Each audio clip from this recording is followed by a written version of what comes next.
তোমার তিনটে ক্ষত থেকে নিজেকে উদ্ধার, ক্ষত্রিয় তিনটে ক্ষত থেকে তোমাকে উদ্ধার হতে হবে। এই যে চারটে আশ্রম, যেমন চারটে তেমন আমাদের কি রয়েছে,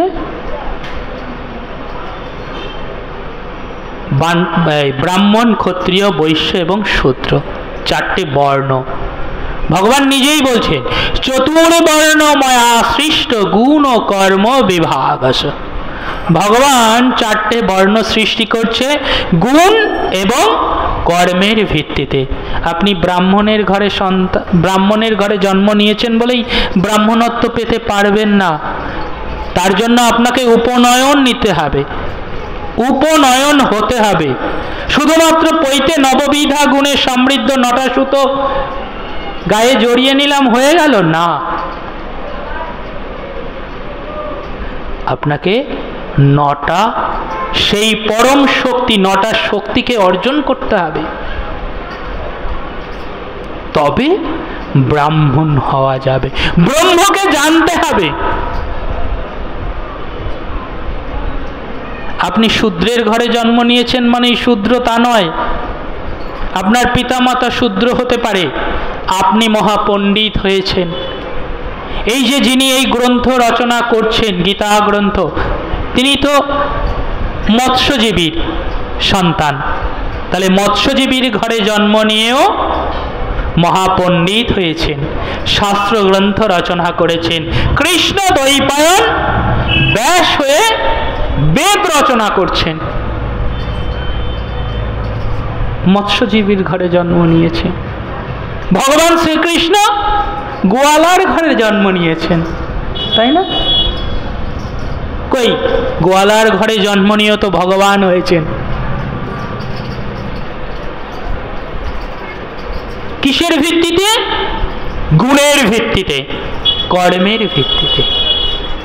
তাহলে জন্ম যেখানে সেখানেই হোক, কর্ম যদি ভালো হয় তাহলে ভগবত শক্তিকে উপলব্ধি করা যায়। ভগবান নিজেই বলছেন এই চারটে বর্ণ গুণ এবং কর্মের ভিত্তিতে তৈরি।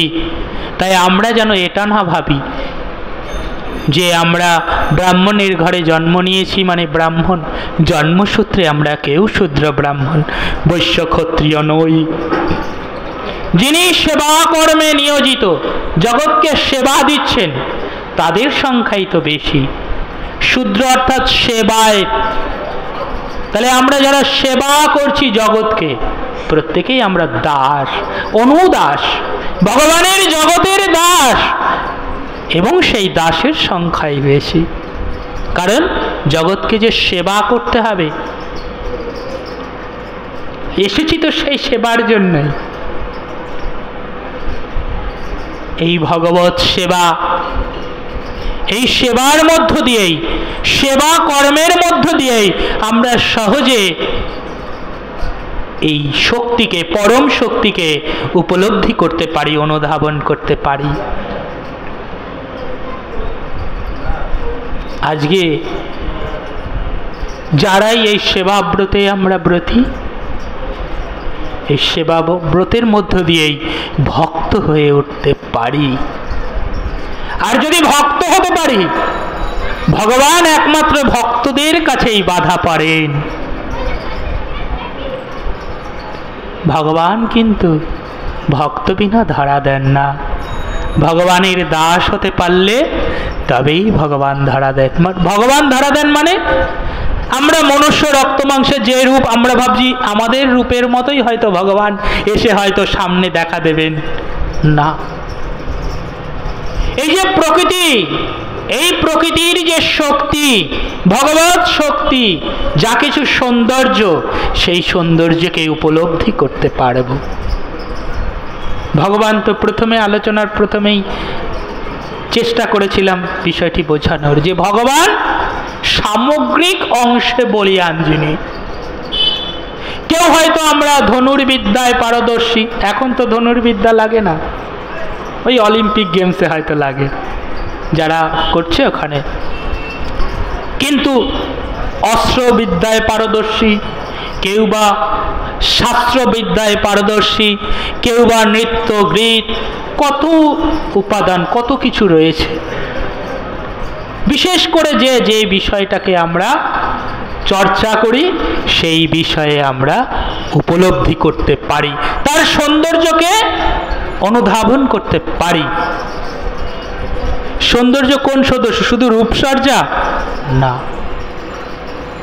রূপের সৌন্দর্য নয়, সৌন্দর্য হচ্ছে অন্তরের পবিত্রতা, স্নিগ্ধতা, অন্তরের আবেগময় যে ভালোবাসা, এগুলো হচ্ছে প্রেম, ভক্তি। ভক্তি দিয়েই তো ভক্তের বিচার হয়। ভক্তের গুণ প্রথমে ভক্তি। এই জগৎকে আমি কি করে কিভাবে দেখব? জগতের এই যে সমস্ত জীব রয়েছে, জগতের যে সৌন্দর্য রয়েছে, তাকে কি করে উপলব্ধি করব, আত্মস্থ করব, আত্মার সঙ্গে সংযুক্ত করব, আত্মার মধ্যে তাকে স্থিত করতে পারব। আমরা হয়তো এই যে মৃন্ময়ী মূর্তির মধ্য দিয়ে চিন্ময়ী সত্তাকে উপলব্ধি করার চেষ্টা করি, তাই না? মৃন্ময়ীকে আমরা সুন্দর করে সাজিয়ে তার সুন্দরতাকে উপভোগ বা উপলব্ধি করবার চেষ্টা করি। আমরা সেই হোক তার কৃষ্ণবর্ণ, তার মধ্যেও যে সৌন্দর্য, তাই তো উপলব্ধি করি। যা কিছুই, এই যে আমরা কদিন বাদেই মহামায়াকে আরাধনা করব, দুর্গোৎসব, যিনি দুর্গতিকে নাশ করেন, দেবী রূপে আরাধ্যা। এই যে আমরা বলি পূজা, পূজন, পূজন করি আমরা, কিসের করি? পূজন অর্থাৎ এই যে জ্ঞান শক্তি আত্ম উপলব্ধি, তাকে আমরা সঙ্গবদ্ধ করি, একনিষ্ঠ করি। এই যে মন্ত্র, তাই না?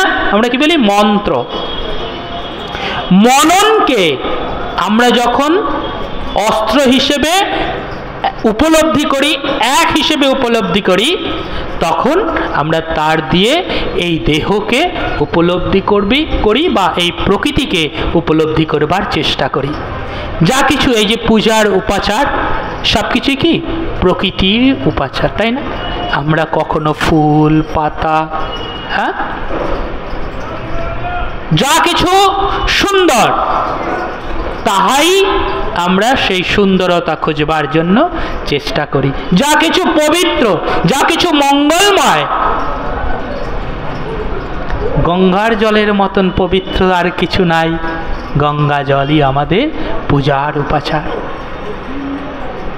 গোময়ের মতন পবিত্র কিছু নেই, তাই গোময় আমাদের পূজার উপাচার।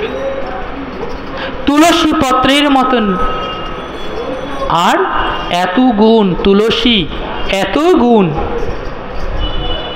আর এমন সমগুণের আর বৃক্ষ নেই, তাই আমাদের পূজার উপাচার।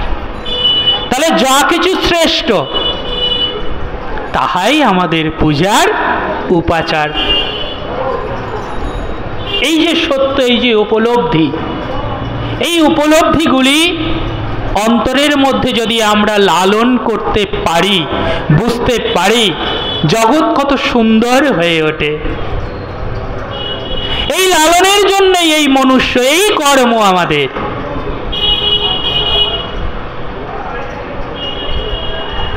এই যে এত বৃক্ষ আমরা ছেদন করছি আর বৃক্ষ রোপণ করছি না, এই উপলব্ধি যদি হয় যে এই বৃক্ষ আমাদের আত্মা, একেও আমাকে পূজা করতে হবে, এর লালনের জন্যই আমি পৃথিবীতে এসেছি। আমরা ছেদন করলেও রোপণ করবার মানসিকতা তৈরি হবে। আমাদের কারণে প্রকৃতি রুষ্ট হবে না, প্রকৃতির ক্ষতি সাধন হবে না। কারণ একমাত্র ভেবে দেখুন, একমাত্র মনুষ্য, এই প্রকৃতির এত জীব রয়েছে, কোনো পশু পাখি স্কুল কলেজে জ্ঞান অর্জনে যায় নাকি? যায়? যায় না তো। আমরা মনুষ্যরা যাই কেন? এই দেখুন, কোথাও অরণ্য ছিল, আমরা বসতি করেছি। হ্যাঁ, কোথাও বা পাহাড় ছিল, কেটে বসতি করছি, আরো সুন্দর করবার চেষ্টা করছি। কোথাও মরুভূমি ছিল, বসতি করছি, এবং অন্যান্য যত জীব আছে তাদেরকে সঙ্গে নিয়েই চলছি। জগৎকে আরো সুন্দর করবার চেষ্টা করছি। চন্দ্রে কি আছে তার সন্ধান করছি। সূর্যের চারিদিকে এত শক্তি কি করে হচ্ছে তার সন্ধান করবার চেষ্টা করছি। মঙ্গলে পৌঁছে যাচ্ছি, তার মধ্যে আমাদের এই প্রকৃতির, এই পৃথিবীর মতন কিছু আছে কিনা জানবার চেষ্টা করছি। তাহলে ভগবান যদি আমাদের মধ্যে সেই শক্তি বা সেই ক্ষমতা না দিত, আমরা একমাত্র মনুষ্য যারা স্বপ্ন দেখছি, কল্পনা করতে পারছি, তাহলে সেই কল্পনাকে জাগ্রত করবার জন্য, সেই শক্তিকে আরো বেশি ধারণ করবার জন্য আমাদের চর্চা দরকার, জ্ঞান সংগ্রহ করবার দরকার, জ্ঞানকে অর্জন করা দরকার। তাই আপনারা এখানে যারা আছেন, এই গীতা জ্ঞান, এই যারা আমরা আমার সামনে যাদেরই দেখতে পাচ্ছি শ্রোতা ভক্ত, প্রত্যেকেই কেউ আমরা গার্হস্থ্য জীবন পার করে গেছি, হয়তো অনেকেই বানপ্রস্থ এসে গেছি বা সন্ন্যাসের পর্যায়ে, কিন্তু আমাদের এই জ্ঞানগুলি যদি উপলব্ধ হতো আমাদের ব্রহ্মচর্যে, যে এই যে জগতের এত শক্তি, অপার শক্তি, যে যতটুকু সংগ্রহ করেছি, যে যতটুকু জ্ঞান অর্জন করেছি, সেই জ্ঞানের ভিত্তিতে আমাদের কর্ম করছি। কেউ যদি আমরা সেই ব্রহ্মচর্যে এই জ্ঞানের বৃহৎ অংশ অর্জন করতে পারতাম, তাহলে আজকে হয়তো এই কর্মের চাইতে অন্য কর্ম করতাম, তাই না? তাহলে জ্ঞান উপলব্ধির সময় কিন্তু আমাদের মূল হচ্ছে ব্রহ্মচর্যের সময়, ব্রহ্মকে উপলব্ধি করবার সময়। ছোটদের বাড়িতে যারা আছে তাদেরকে গীতাটা ধরিয়ে দেবেন, বলবেন পড়ো, পড়ে বোঝার চেষ্টা করো। প্রত্যেকটা শ্লোকে শ্লোকে আত্ম এবং পরিবেশ, তার মধ্যে যে লড়াই সংগ্রাম, শুধুমাত্র কুরুক্ষেত্রের লড়াই সংগ্রাম নয়, আমরা ওই ঐতিহাসিক পটভূমি বাদ দিয়েও যদি দেখি, যদি শব্দের বিচারেও বিশ্লেষণ করি, যে কু শব্দের অর্থ খারাপ। এই জগৎ কিন্তু চলছে দুয়ের মধ্যে, দ্বন্দ্ব, দুয়ের মধ্যে। যদি আলো আছে তো অন্ধকার আছে, যদি ভালো আছে তো মন্দ আছে, তাই না? তাহলে যদি খারাপ থাকে ভালোও আছে, তাহলে সেই ক্ষেত্র যেটা খারাপ ক্ষেত্রের সঙ্গে ভালো ক্ষেত্রের, পঞ্চ পাণ্ডবের সঙ্গে কৌরবদের লড়াই হচ্ছে। কৌরব যারা ধর্মজ্ঞানে খারাপের অংশ, পাণ্ডব যারা ধর্মের সঙ্গে ভালোর অংশ। তাহলে খারাপের সঙ্গে ভালোর লড়াই। আমাদের যে মন, এই যে আমরা বলি 16 অংশ, 5টা কর্মেন্দ্রিয়, 5টা জ্ঞানেন্দ্রিয়, 5টা উপাদান আর এক মন, এই নিয়ে 16 অংশ। ভগবানেরও 16 কলা। আমরা বলি না 16 কলায় পরিপূর্ণ হলে তবে পূর্ণত্ব প্রাপ্তি হয়। তাহলে এই যে 16 কলায় যদি পূর্ণত্ব হয়, আমাদের 5টা জ্ঞানেন্দ্রিয় কি কি? চক্ষু, প্রকৃতির সঙ্গে যা কিছু দেখছি এই চক্ষু দ্বারা, চক্ষু ইন্দ্রিয়টির মধ্য দিয়ে প্রকৃতির রূপকে উপলব্ধি করছি, সৌন্দর্যকে উপলব্ধি করছি। তাহলে এই জগতের সঙ্গে এই দেহের রূপ সৌন্দর্যকে উপলব্ধি করার একটাই ইন্দ্রিয়, কোনটা? জ্ঞানেন্দ্রিয় হিসেবে চক্ষু। যা কিছু শুনছি, যত শ্রবণম করছি, কর্ণ, কানের মধ্য দিয়ে এই জগতের যা কিছু শব্দ উপলব্ধি করছি, শুনছি, কর্ণ ইন্দ্রিয়ের মধ্য দিয়ে। যা কিছু স্বাদ উপলব্ধি করছি, জিহ্বা। যা কিছু ঘ্রাণ নিচ্ছি, নাসিকা। আর যা স্পর্শ অনুভব করছি সমগ্র দেহ ত্বক। তাহলে এই চক্ষু, কর্ণ, নাসিকা, জিহ্বা, ত্বক, এই পঞ্চ ইন্দ্রিয়ের মধ্য দিয়েই এই জগতের সমস্ত আদান প্রদান, এই জগতের যা কিছু তার সঙ্গে আমাদের এই দেহের আদান প্রদান হচ্ছে এই পাঁচটি ইন্দ্রিয়ের সাহায্য। আর এই পাঁচ ইন্দ্রিয়ের মধ্য দিয়েই পঞ্চকর্মে আমরা এই পরিবেশের যে আমাদের কর্ম, ভগবান বলছেন না যে ফলের আশা পরিত্যাগ করে শুধু কর্ম করবার জন্য মনুষ্য তোমরা এই জগতে এসেছ, আমা হতেই তোমাদের সৃষ্টি। ব্রহ্মা, বিষ্ণু এবং শিব আদিদেব, তাই না? এরাই তিনজনেই জগতের সমস্ত অংশকে ব্রহ্মা সৃষ্টি করছেন, বিষ্ণু লালন পালন করছেন, আর আদিদেব মহাদেব সংহার করছেন। এই বিষ্ণু অংশ থেকেই ভগবানের যিনি লালন পালন করছেন শ্রীকৃষ্ণ, ভগবান একমাত্র অবতার রূপে বারবার এসেছেন, দেবতারা কিন্তু নন। ভগবান আর দেবতার মধ্যে এই উপলব্ধিটুকু বুঝতে হবে, দেবতা এক একটা শক্তির আধার। পবন দেব বাতাসের দেবতা, অগ্নিদেব শুধু আগুনের দেবতা, তাদেরকে ওই ক্ষমতাটুকু দেয়া হয়েছে। কিন্তু ভগবান যিনি সমগ্র অংশের বলিয়ান, সমগ্র কিছুর তে বলিয়ান, তিনি ভগবান। তিনি কখনো রামচন্দ্র রূপে আসছেন, অবতার রূপে এসছেন, কি মৎস্য, কুর্ম, বরাহ, 10 অবতার।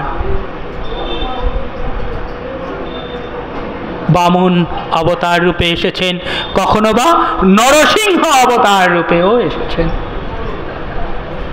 তাহলে ভগবান যুগে যুগে সৃষ্টির পালন, অধর্মের নাশ এবং ধর্মের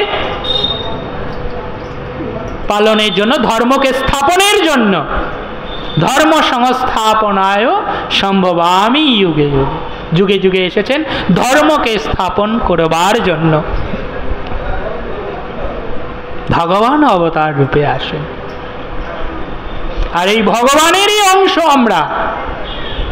তাই মনুষ্য থেকেই দেবতা হতে পারা যায়, দেবত্ব অর্জন হয়। মনুষ্যত্ব অর্জন হলে দেবত্ব অর্জন কেউ কেউ করতে পারেন। আর ভগবান এই মনুষ্যের মধ্যেই ধরা দেন, তারই অংশ তো। তাই আমাদের এই মনুষ্যত্ব, বিবেক, বোধ যদি জাগ্রত হয়, একটা অসাধুর সঙ্গে একটা সাধু লোকের কিসে তফাৎ? বোধের তফাৎ, বুদ্ধির নয়, কিন্তু বোধের তফাৎ, চেতনার তফাৎ। গৌরাঙ্গ চৈতন্য উপলব্ধি হয়েছেন বলেই চৈতন্য মহাপ্রভু হয়েছেন। এই জগতের চেতনাকে উপলব্ধি করতে পেরেছেন, জ্ঞান সাগরে মহাপণ্ডিত, মহাপণ্ডিত জগতের পাণ্ডিত্যকে উপলব্ধি করেছেন, এতগুলো টোলকে পরিচালনা করেছেন। এবং জগতের যদি কেউ প্রথম এই গণ আন্দোলন আমরা বলি না, এই যে লড়াই, এই যে এখন সমস্ত ডাক্তার শ্রেণী থেকে সাধারণ নাগরিক এক ডাক্তারের জন্য সবাই আমরা কি সংঘবদ্ধ হবার চেষ্টা করছি, লড়াই করছি সংঘবদ্ধ। এই লড়াই কাজীর অত্যাচার, জগাই মাধাইয়ের অত্যাচার, সব কিছুকে রুখে দিয়েছেন সংঘবদ্ধ আন্দোলন। পতিত পাবন সকলকে নিয়ে আচণ্ডালে প্রেম, জগতের প্রেম ভক্তিকে বিলিয়ে দিয়েছেন। কারণ উপলব্ধি করেছেন এই মনুষ্য বা এই জীব যদি সত্যকে উপলব্ধি করতে পারে তাহলে প্রেমের মাধ্যমে হবে, ভালোবাসার মাধ্যমে হবে। তাই প্রেম ভক্তিকে বলছেন এই জগতে আছে যত নগরাদি গ্রাম, একদিন প্রচারিত হবে হরে কৃষ্ণ নাম, ভগবানের নাম। এই যে হরে কৃষ্ণ মহামন্ত্র, হরে কৃষ্ণ কৃষ্ণ কৃষ্ণ হরে হরে, হরে রাম রাম রাম হরে হরে, যে 16টা নাম, 32টা অক্ষর, মহাপ্রভুর আগে এই জগতে কেউ উপলব্ধি করতে পারেনি। 4টে যুগ, সত্য ত্রেতা দাপর কলি, মহাপ্রভু দেখেছেন আগের 3 যুগের যত মন্ত্র তৈরি হয়েছে, যত শাস্ত্রাদি রয়েছে, সমস্ত কিছু অধ্যয়ন করেছেন, উপলব্ধি করেছেন, বিশ্লেষণ করেছেন।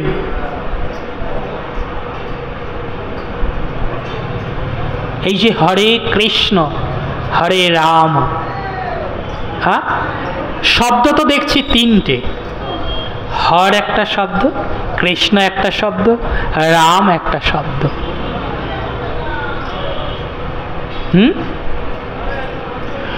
সত্য ত্রেতা দাপর, দেখুন তো সহজ না? উপলব্ধি করা কি কঠিন? হরে কৃষ্ণ আর রাম, হর কৃষ্ণ রাম। 3 যুগের পরম আরাধ্য কে কে? সত্য যুগে হ্যাঁ দেবাদিদেব মহাদেব, হর পার্বতী, শিব পার্বতী। 2-এ আমরাও মনুষ্যরাও আমাদের একে সৃষ্টি করতে পারি না। আর যারা এসেছে 2-এ এসেছে, কই মোহাম্মদ বা যীশু খ্রিস্ট, তাদের সহধর্মী পূজা হয়, চর্চা হয়, এক মোহাম্মদই সব। পেরেছে সৃষ্টি করতে? পেরেছে? পারেনি। তাহলে কই পূর্ণ জ্ঞান হয় না। যত আমরা বিভিন্ন সম্প্রদায় রয়েছে তাই দেখি না, কেউ কেউ হয়তো একক পুরুষ, তার সঙ্গী প্রচারে নেই, তার মানে নিজেকে যাই বলুক। কিন্তু যারা উপাস্য, নমস্য, পূজনীয়, প্রত্যেকে একটু আমরা সাধারণভাবেই উপলব্ধি করতে পারি, তাই না? শিব পার্বতী সত্যযুগের উপাস্য, হর। হ্যাঁ, তারপর ত্রেতা, রাম সীতা, ত্রেতা যুগের উপাস্য রাম সীতা। আর দাপরে কৃষ্ণ, রাধা কৃষ্ণ। তাহলে তো 3 জনের নাম রাখলেই পারত। মহাপ্রভু কেন আবার হরে কৃষ্ণ কৃষ্ণ কৃষ্ণ হরে হরে, হরে রাম রাম রাম হরে হরে? তাহলে এতগুলো হরে কেন? একবার 3টাই বলতে পারত। ভগবান বলছেন এই যে দাপরের পরে কলিতে কৃষ্ণ ভগবানকে উপাসনা করেছেন মহাপ্রভু, তাহলে আগের যুগের উপাস্যদেরকেও রেখেছেন। কিন্তু এই এতগুলো হরে বলছে হরা শক্তি, রাধিকা শক্তি। এই যে হরে আমরা বলি এতগুলো হরে কেন? এই এতগুলো হরে হচ্ছে, কই আমরা বাকিদের বলছি কি শুধু পুরুষ অংশকে রেখেছি, আদতে পরিবেশে কিন্তু এই জগতে পুরুষ বলে একমাত্র ভগবানই। আর আমরা যারা পুংলিঙ্গধারী, আমরাও কিন্তু পুরুষ নই, কারণ আমরাও সৃষ্টি হয়েছি রাধিকা শক্তির অংশ থেকে। রাধা যা আরাধ্য, এই আরাধনার অংশ থেকেই আমরা সৃষ্ট। তাই জগতে যারা স্ত্রীলিঙ্গধারী কিংবা পুংলিঙ্গধারী আমরা প্রত্যেকেই কিন্তু রাধিকা শক্তির অংশ হিসেবে আরাধ্য অংশের থেকে সৃষ্ট। তাহলে আমরাও কিন্তু পুংলিঙ্গ ধারণ করলেই পুরুষ নই, পুরুষ তো একজনই, স্বয়ং ভগবান। তাই এই যে স্ত্রী অংশের, এই স্ত্রী অংশের আরাধনা, সেটা হচ্ছে রাধিকা অংশের হরা। তাই বলছে এক হর হচ্ছেন সত্যযুগের হর হরি, আরেক হর হচ্ছে রাধা অংশের বা রাধিকা বা স্ত্রী শক্তির অংশ। তাই এই তিন যুগের উপাস্যদেরকেই আমরা কিন্তু এই মন্ত্র, তাই এটাকে বলা হয় মহামন্ত্র। শুধু শিব স্তোত্র নয় বা শুধু রাম সীতার গুণকীর্তন নয়, বাকি পূর্বের তিনটে যুগেরই আমরা কিন্তু এই মন্ত্র দিয়ে আরাধনা করি, তপস্যা করি, পূজা করি। তাই এই মন্ত্র হচ্ছে মহামন্ত্র। তাই এই মহামন্ত্রের জপের মধ্য দিয়ে আমাদের কি হয়, এই যে আত্মশক্তি, এই মন্ত্র বারবার উচ্চারণ, বলা হয় যে 16 মালা জপ করো। এই যে 16 মালা, কেন 18 মালা বা 20 মালা 30 মালা নয় কেন? হ্যাঁ, আমাদের যে 16টা কলা বা 16টা অংশ, 16টা উপাদান, এগুলোর জন্য আমাদের কি করতে হয়, তাদের মনন করা, তাদের সঙ্গবদ্ধ করা। প্রত্যেকের সঙ্গে প্রত্যেকটা যে 5টা ইন্দ্রিয়, 5টা ইন্দ্রিয়ের প্রত্যেকের সঙ্গে প্রত্যেক ইন্দ্রিয়ের আরো যত ভালো করে সংযোগ হয়, চিন্তন মনন নিধিধ্যাসন, তার মধ্য দিয়েই তো আমরা এই যে ধ্যান করি, অনুধ্যান করি, জপ করি, তপ করি, পূজা করি। কিসের জন্য? ভগবানকে পাবো, তাই না? সহজ কথা। তাহলে ভগবানকে পাবো মানে আমার মতো আরেকজনকে পাবো না, ভগবান তো সামগ্রী। আমি হয়তো একটা বৃক্ষকে পূজা করি, তুলসী সেবন করছি, সেবা করছি, তার মানে কি ওই তুলসী বৃক্ষের মধ্যেই আমি প্রকৃতির এই যে এত রূপ রস গন্ধ স্পর্শ, তাকে খুঁজবার চেষ্টা করছি।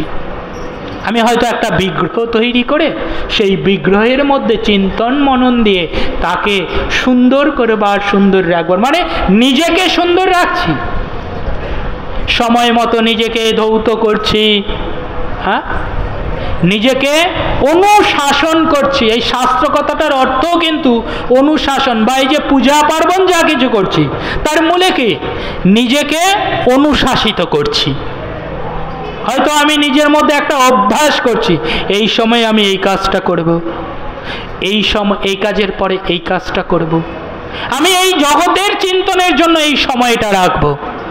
একটি বিগ্রহের সামনে আমি সমস্ত অংশ বাদ দিয়ে শুধু চিন্তন করছি এই জগতের এই যে রূপ, এই যে রস, এই যে গন্ধ, এই যে স্পর্শ, এগুলোকে অনুধাবন কি করে করব, এগুলোকে কি করে উপলব্ধি করব, এগুলো কি করে আমার উপলব্ধিতে ধরা দেবে। যে মানুষটা হয়তো ওই চন্দ্রে পৌঁছানোর যানটা নিয়ে পড়েছিল সারাক্ষণ, কি করে আমি চাঁদে যাব, ওই যন্ত্রটা চিন্তন মনন সমস্ত সময়টা দিয়ে সে ভেবেছে, ওইটাই তার পূজা। যে মানুষটা হয়তো এই গ্রন্থটা বানানোর জন্য ভাবছে যে এই গ্রন্থটাকে কি করে আরো সুন্দর করা যায়, এই বর্ণগুলোকে পরপর স্থাপন করেছে, এইটাই তার পূজা।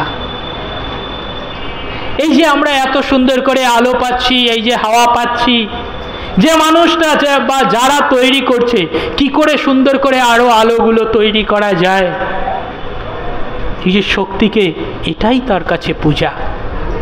আমরা যারা কীর্তন করছি, এই যে কীর্তনের কথাগুলিকে সুন্দর করে সুর দিয়ে, ছন্দ তালের মধ্য দিয়ে মধুর একটা বাতা তৈরি করছি, একটা সুন্দর পরিবেশ। যেই ওই রিদমের সঙ্গে এই অন্তরের রিদম, এই যে হৃদয়টা রয়েছে আমাদের দেহে, এই হৃদয়ের ছন্দ, এটাও ধুকপুক করছে তো, তাই না? মিনিটে 72টা বার স্পন্দিত হচ্ছে। এই স্পন্দনের সঙ্গে ওই খোলের স্পন্দন যখন মিলে যায়, এই দেহ দুলে যায়। সেই বক্সের বিট হোক বা এই খোলের বিট হোক, হারমোনিয়ামের টান হোক বা বাঁশির টান হোক, পাখির কলতান হোক, মনুষ্যের মুখের ক্রন্দন হোক আর মধুর কণ্ঠে গান হোক, যখন মিলে যায়, এই স্পন্দন যখন মিলে যায়, তখন দেহ আপনা থেকেই দুলে যায়। এই তো সত্য, এই তো পরম জ্ঞান। এই উপলব্ধির মধ্য দিয়েই তো আমরা বুঝতে পারছি যে এই জগৎটা কি, এই জগৎটা কেমন। এই জগতের রূপ, রস, গন্ধ, স্পর্শ, সৌন্দর্যকে শুধুমাত্র এই রাধা কৃষ্ণের যে প্রেম, তাদের যে প্রীতি, তাদের যে ভালোবাসা, তাদের যে লীলা, এগুলো অনুধাবনী নয়, তার মধ্যেও তো শিক্ষা রয়েছে। এই যে